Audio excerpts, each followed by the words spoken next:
Subdued volatility expectations suggest traders relaxed about Bitcoin, Ethereum price risks. Despite the recent pullback in cryptocurrency markets from multi-month highs hit earlier this month, options markets suggest that traders still have relatively subdued volatility expectations. Deribit's Bitcoin and Ethereum volatility indices both remain close to record lows, according to data provided by the block going back 1 year. The recent pullback in crypto prices that has seen Bitcoin fall back into the mid-$21,000s from earlier annual highs above $24,000 and Ethereum fall under $1,500 from earlier annual highs above $1,700 has been caused by a combination of 1. Worries about a more restrictive U.S. interest rate outlook in wake of recent hawkish Fed communications and stronger than expected U.S. data, and 2. Concerns about a U.S. regulatory crackdown on large U.S.-based crypto firms. Deribit's Bitcoin Volatility Index was at 48 on Monday, not far above the record lows it printed last month at 42 and well below mid-January highs of 73. Deribit's Ethereum Volatility Index, meanwhile, was last at 62, just above its early January record lows around 58 and down sharply from recent mid-January highs above 80.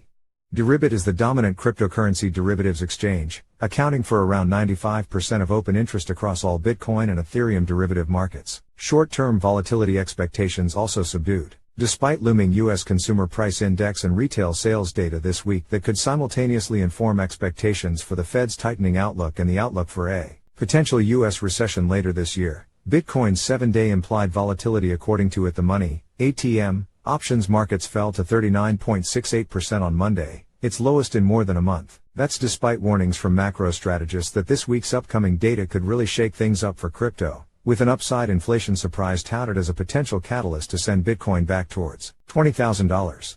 Investors underestimating price volatility risks? With Deribit's Bitcoin and Ethereum volatility indices and Bitcoin's 7-day ATM implied volatility all at subdued levels, the interpretation is that investors aren't positioning for big moves in the short or medium term. But this relaxed attitude to crypto price volatility risks may be misplaced, with many strategists warning that the choppy, bear market conditions of 2022 may return. Indeed, Bloomberg senior macro strategist Mike McGlone on Monday issued a reminder to crypto traders: don't fight the Fed. Monetary tightening from the U.S. Federal Reserve was the dominant headwind for crypto markets in 2022 and remains so in Q1 2023, McGlone continued. The Fed raised interest rates aggressively from close to 0 to above 4.0% in 2022 and looks intent on lifting them above 5.0% in the first half of 2023, according to the latest commentary from the bank's policymakers. Commenting on the Bitcoin market, the more tactically orientated are likely to focus on responsive selling, and it may be a while before the buy and hold types gain the upper hand.